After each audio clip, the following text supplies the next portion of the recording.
There's a man in his late 50s right now, somewhere in eastern Oregon or northern Maine or the high desert outside Taos, splitting wood he doesn't strictly need to split. He's got a battery bank he built himself, a well he drilled with a guy named Dale, and a phone that gets 1 bar if he stands on the north side of the propane tank. He'll tell you he moved out here for the quiet. That's the cover story. The real story is more interesting, and it starts with a study that came out this year that nobody wants to talk about. I'm Frank, and what you're about to hear is about a specific psychological move a specific generation of men learned to make before they were old enough to know they were making it. Let's start with the number. Somewhere between 180,000 and 750,000 American households are currently living off the grid. That's the widely cited range that the off-grid world still leans on, and the trajectory isn't flat. A Lloyd's Register Foundation projection puts American off-grid households at around 12% by 2035. What used to be a fringe has become a migration. And if you stand at the door of these properties and look at who's actually answering, a huge slice of them are men born between 1965 and 1980.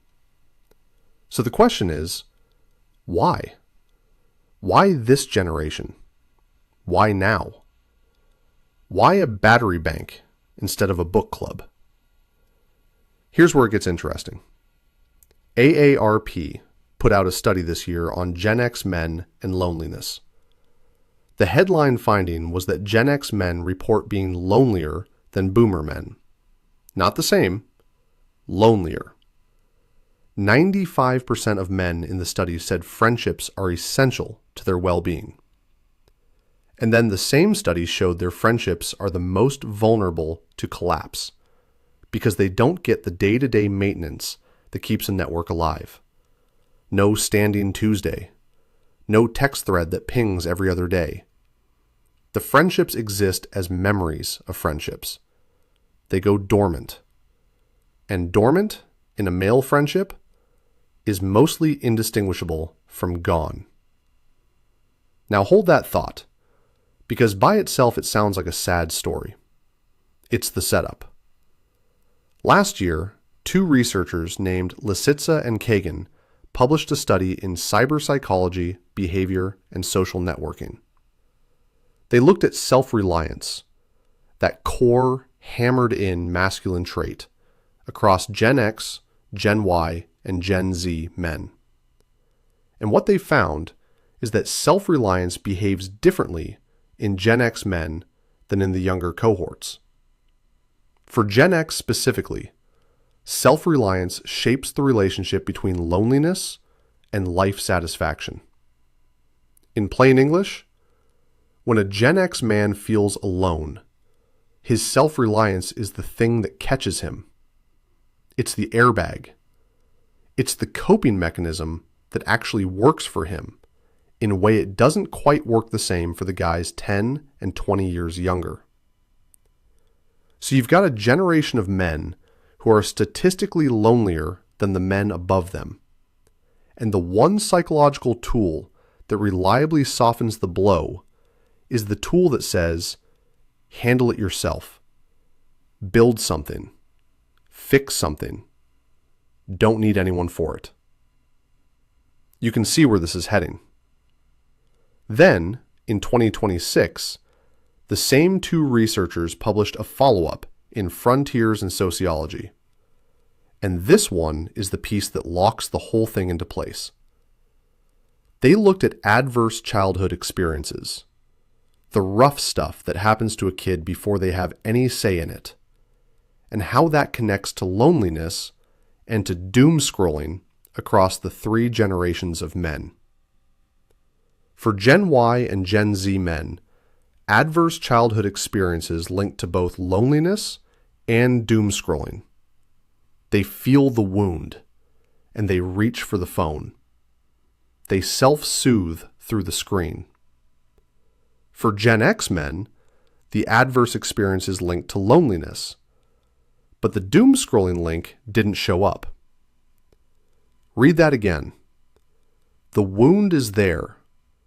The loneliness shows up. The phone doesn't. So what does a Gen X man reach for instead? He reaches for the thing he was taught reaches back. He reaches for the work, the project, the fence line, the system he can control with his own two hands. The cabin isn't an accident. The cabin is the logical endpoint of a coping style that was set in concrete before anyone in this generation had a driver's license. That's the angle nobody's talking about. Off-grid living, for a huge percentage of Gen X men, is the cleanest, most concentrated expression of the only coping mechanism that ever really did the job. Now let me show you what this actually looks like in a life. A guy turns 52. His marriage ends, or doesn't matter for this. His dad dies. Work feels like a meeting he's been in since 1998 and can't leave. His best friend from high school moved to Charlotte in 2011, and they text on birthdays. He looks around one Tuesday and realizes the people he'd call at 2 a.m. is a list of 1, and that 1 is his dog. A boomer man, statistically, has more of that network still wired in. He had the Rotary, the Union Hall, the church, the bowling league, institutions that did the maintenance for him. A millennial man pulls out his phone and starts a Discord. A Gen Z man opens TikTok and finds 100 guys feeling exactly the same way. The Gen X man buys 40 acres. He doesn't frame it that way. He frames it as wanting to be away from traffic. He frames it as the property taxes being insane. He frames it as wanting his kids to know what a chicken looks like. All of those things are true. None of them are the engine. The engine is that his nervous system has known since he was 9 years old that the way you handle a hard feeling is you go do something with your hands until the feeling stops being loud. And out there, on 40 acres, there is always something to do with your hands. The wood doesn't talk back. The solar inverter doesn't ghost you. The well pump either works or it doesn't, and if it doesn't, you can fix it. And when you fix it, the feeling of being competent floods your system in a way no conversation has done in 20 years. You see why this is hard to argue with. Before I keep going, I've been working on something on the side, a book called Psychology of Gen X.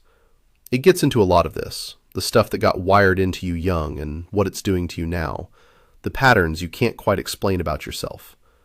Links in the description if you want to look. And to everyone watching and sharing this stuff, genuinely, thank you. If you want to go a step further, there's a Patreon too. Subscribers get early access to videos with no ads, and you help keep the channel running. That link's right there as well. QR code's on screen. Okay, back to it. There's a piece of this that's worth sitting with, because it complicates the picture.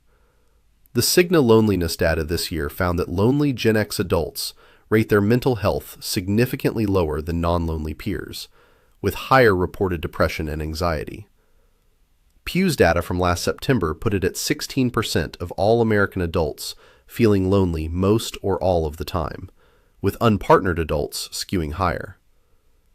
So when a man moves out to 40 acres because his self-reliance is humming, and it soothes the loneliness in the short term, what happens at year 3, year 5?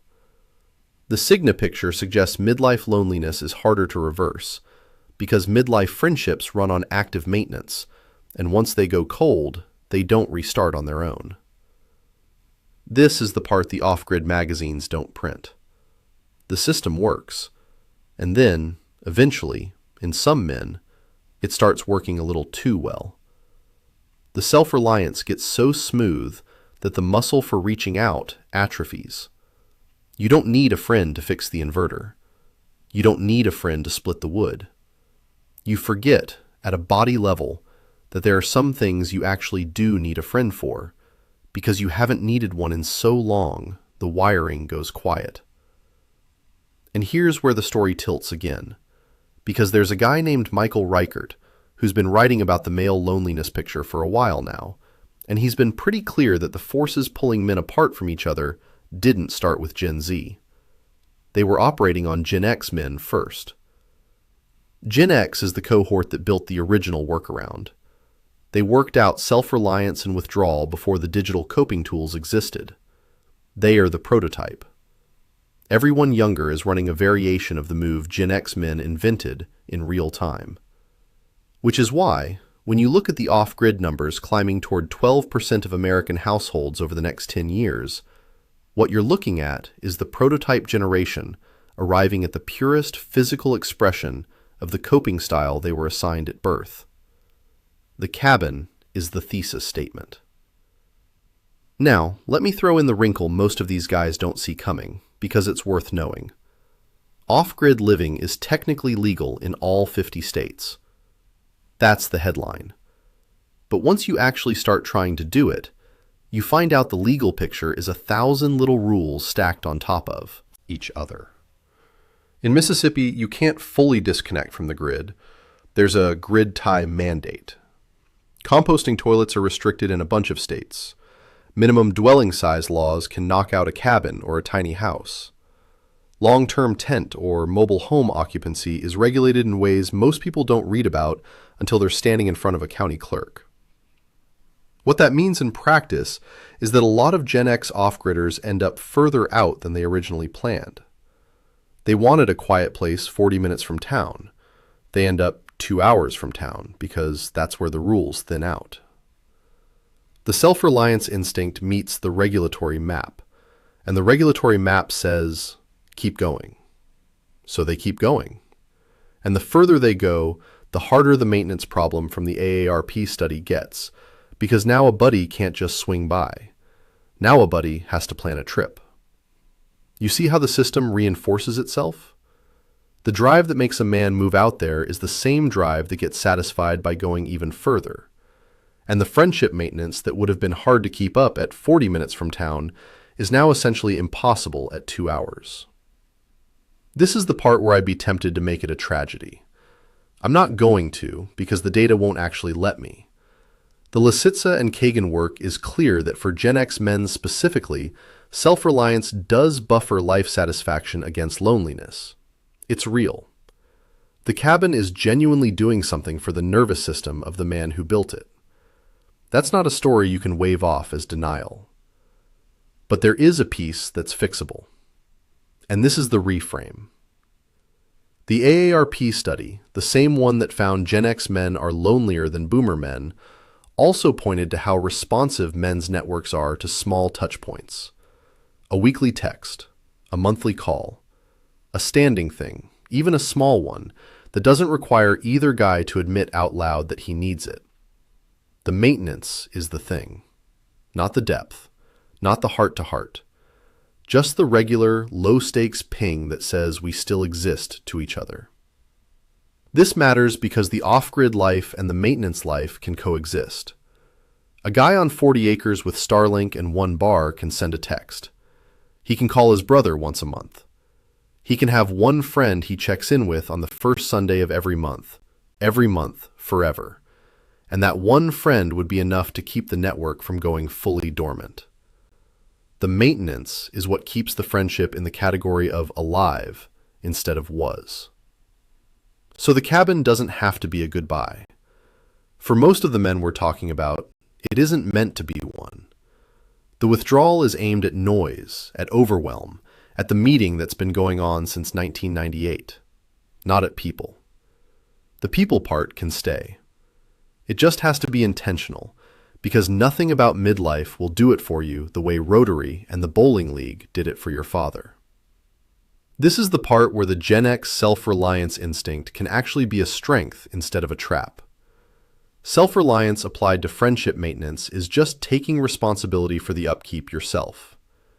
You don't wait for the call, you make it. You don't wait for the invitation, you send it. You apply the same don't need anyone else to do it muscle you applied to the well and the wiring, and you point it at the thread that keeps you tethered to 2 or 3 guys who knew you before any of this. That's a Gen X move. That's exactly the kind of move this generation is built for. It just hasn't been framed that way, because the friendship maintenance industry talks like a yoga class, and nobody on 40 acres wants to hear it. Quick thing before I go. Psychology of Gen X came out of doing this channel and realizing all these topics connect into one bigger story about how you got built. So to everyone who was able to get it, or anyone thinking of getting it, thank you for supporting the channel. Genuinely. If you're looking to get it for yourself, scan the QR code on screen right now. The man splitting wood he doesn't need to split is not lost. He's running a coping strategy that, for his specific generation, the research actually backs. He built the prototype. He got there first. The work to do now is to text the one guy. Once a week. Forever. That's the whole assignment. That's it for this one. Thanks for watching. There's another video right there on the screen. Go ahead and tap